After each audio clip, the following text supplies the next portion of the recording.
Should I try that? Should have thought this through, like usual.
Hey, it is Friday, December 10th.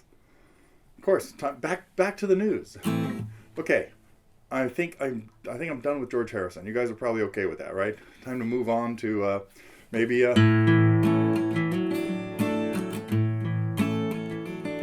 should we just abandon the Beatles? Call it a year. I think I got one or two more tunes from Let It Be still cooking, but I think no more from All Things Must Pass. For now. So this week wrapped up a couple more George Harrison tunes. That one was, of course, Art of Dying. Talked about doing it in a couple of different keys. I hope you guys have had a chance to listen to at least. I know it's only been up for a little while, so you may not have had a chance to check it out since, really just beat the news by a couple hours, I think, today. So, and then, of course, the other new tune from that was a really interesting progression, George does a lot of stuff using songs kind of from different keys. Like, so for a while we're using D's, G's, and A and E minors, like it's in the key of D, and then it goes to an A chord, which is fine, and then F sharp minor, and then he brings in this F sharp 7, which sets us up to get right back to G. Just like Beware of Darkness, another just off the wall chord progression. Anyway, let's see. So yeah, I think what was I talking about? Friar Park, George's house that that Sir Frank Crisp built back then. Let's see. I think that's about it for what happened this week. I've been really enjoying. Well, two things. One is I'm trying to get through Get Back, sort of a second time, but just kind of keeping it on in the background, seeing for stuff that I missed in the first time through. But it's a big commitment. Gotta not be doing too much else when you're watching that. And Neil Young, new album, just came out like today, I think. Barn, or just completely came out. I have not checked it out yet, but I will. It's always interesting to hear what he's up to. Let's see. Oh, another piece of news today.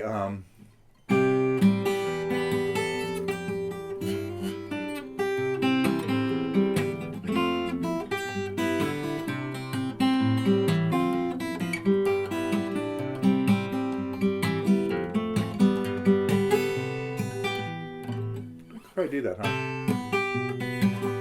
Nah, we got to go to E minor there.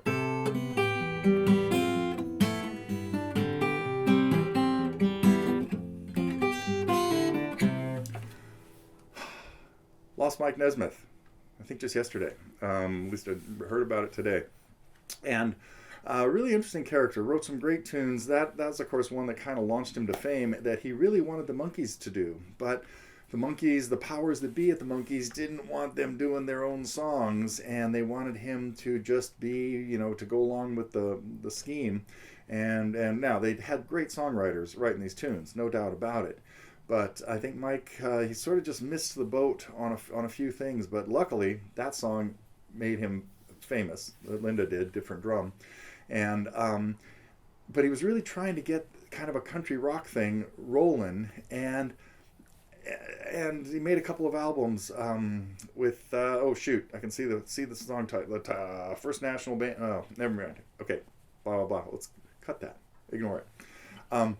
And was hoping to like really get these guys big and take over the airwaves, and it didn't happen. And then like a month or two later, the Eagles hit it big. Now they kind of had earlier bands setting this stage. Poco, the Flying Burrito Brothers, even Buffalo Springfield a little bit. I mean, they definitely had a little bit of that country rock sound, but they of course had disbanded by 1968. And but Nesmith, and then of course I do have one. I think I only have one of his songs up here.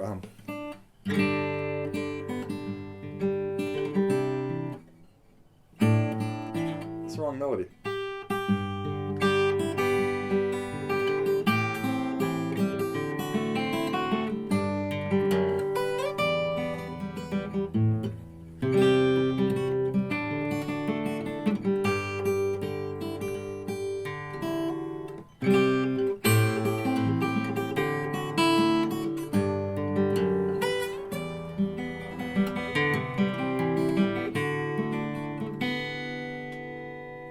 Take it up there, I guess.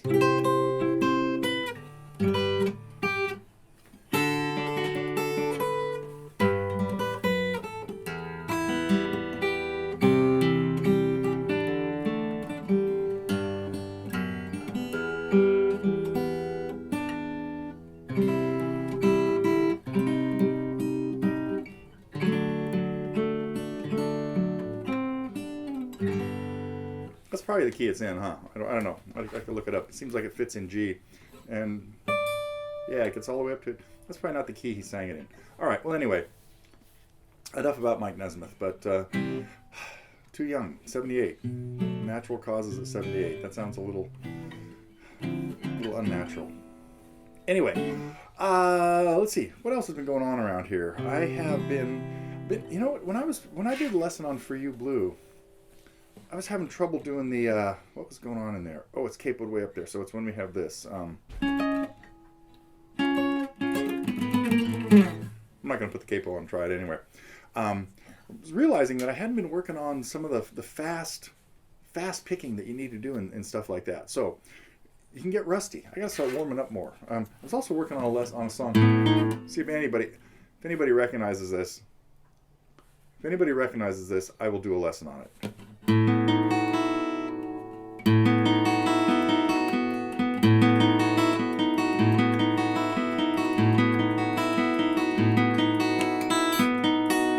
Really fast picking, much easier to do that with the hands. This is a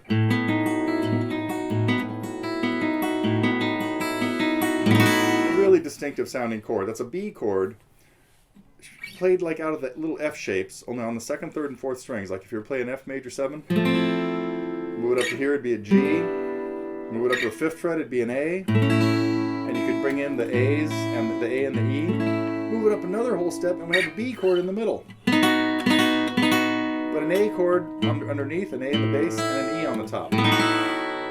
Really cool sound. Another band that put together a bunch of really bizarre, stranger chord progressions than, well, right on par with some of the unusual things that George Harrison did. All right, that's it for Name That Tune. If anybody can spot this tune, I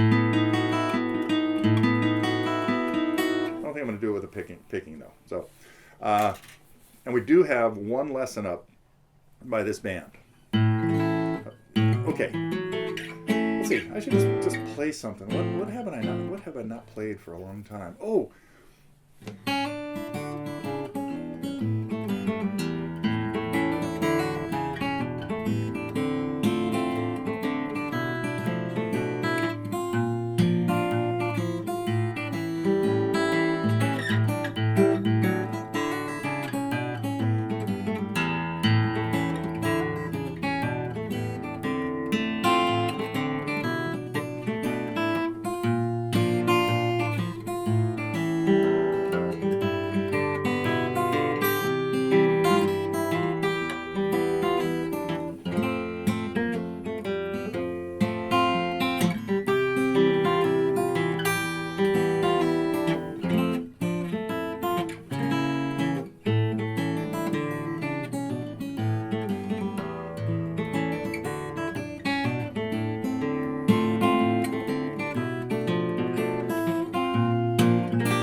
Yeah, somebody just mentioned Penny Lane to me the other day, and I thought it's been a couple of years since I played that. Although I probably played it on the news here sometime in the recent past. Who knows?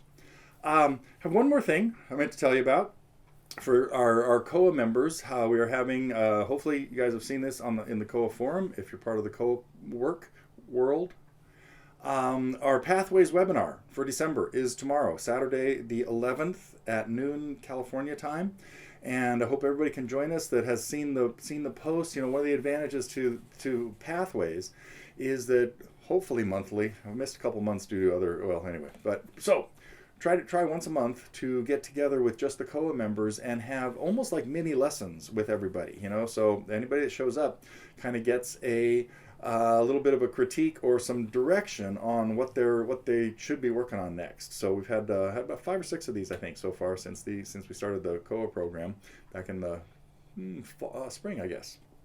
And it is happening tomorrow. So if you're a COA member, be sure to check the COA forum. You should have also gotten an email about it. So there's even a rumor that Vanessa may join us. Vanessa has just had a little conversation with Vanessa. Well, text exchanges, and things are looking better for her in the Netherlands and stuff. Things are at least her health is good, and she's thinking about getting back to some lessons. So that's I know it's been a while, and we sort of taking a little sabbatical, I guess, and working on other things, including her CrossFit world.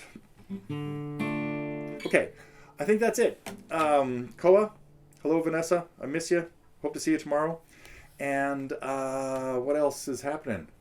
Some new stuff coming out next week, but I'll save that. I'll surprise you with that next week.